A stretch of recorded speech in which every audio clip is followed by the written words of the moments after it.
और तनख्वाहों में इजाफे का मामला गुज़श्ता दिनों असम्बली में छाया रहा और कई मेंबरान की तरफ से ये मामला उठाया गया, जिसके बाद वज़ीर सेहत ने ऐवान को बताया कि NHM एक कौमी सतह की स्कीम है और इसमें उजरतों का इजाफा या फिर मुलाजमीन की मुस्तकिली का मामला सिर्फ मरकज़ के हद इख्तियार में है और उनकी सरकार ये मामला मरकज़ के साथ उठाएगी। वज़ीर सेहत के इस बयान के बाद NHM मुलाजमीन, खासतौर NHM मुलाजमीन की एसोसिएशन ने ज़बरदस्त नाराज़गी का इजहार करते हुए इल्ज़ाम लगाया कि ऐवान में गलत बयानी से काम लिया गया। आज जम्मू में NHM मुलाजमीन के एसोसिएशन की तरफ से एक प्रेस कॉन्फ्रेंस के जरिए NHM मुलाजमीन के कई अहम निकात उभारे गए और बताया गया कि मरकज़ ने इस हवाले से पहले ही रहनुमा खतूत जारी करके गेंद स्टेट या UT के कोर्ट में डाली है। NHM मुलाजमीन यूनियन के सीनियर नायब सदर बराए जम्मू फैजान ट्रम्बू ने प्रेस कॉन्फ्रेंस के बाद शहरबीन से बात की और कहा कि वज़ीर सेहत को अफसरान ने मामले की निस्बत से सही जानकारी नहीं दी है। देखिए, सबसे पहले आपका बहुत बहुत शुक्रिया। जहां तक आप जानते हैं कि नेशनल हेल्थ मिशन के एम्प्लॉयज ने थ्रू आउट जम्मू कश्मीर में पिछले 15-20 सालों से डेडिकेशन के साथ सर्विसेज की है,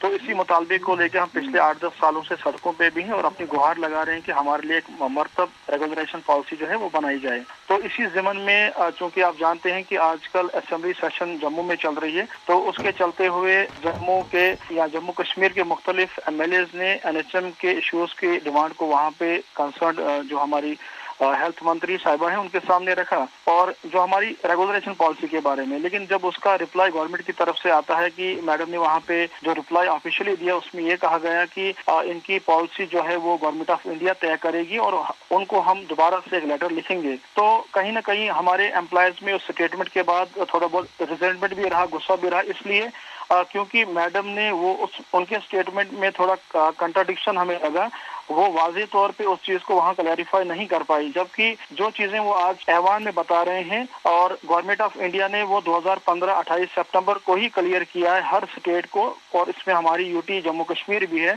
और उसमें ये कहा गया है कि रेगुलराइजेशन, पर्सनल इश्यूज और एडमिनिस्ट्रेटिव मैटर्स NHM मुलाजमों के जो हैं वो कंसर्न स्टेट को एक स्पेसिफिक सब्जेक्ट है और उनको ही पर्टेन करता है, तो जिससे यकीनी तौर पे ये क्लियर हो जाता है कि वो सब वहीं हमारी स्टेट से होगा। तो हमें कहीं ना कहीं लग रहा है कि ये शायद डिलेयर करने की कोशिश की जा रही है, तो उसी ज़िमन में हमने एक प्रेस कॉन्फ्रेंस का इंतखाब किया था जम्मू और कश्मीर में भी। तो हमें लगता है कि मैडम पे पूरा भरोसा भी है, लेकिन हमें लगता है कि मैडम को सही तरीके से ब्रीफिंग नहीं की गई, जिस वजह से उन्होंने वो एक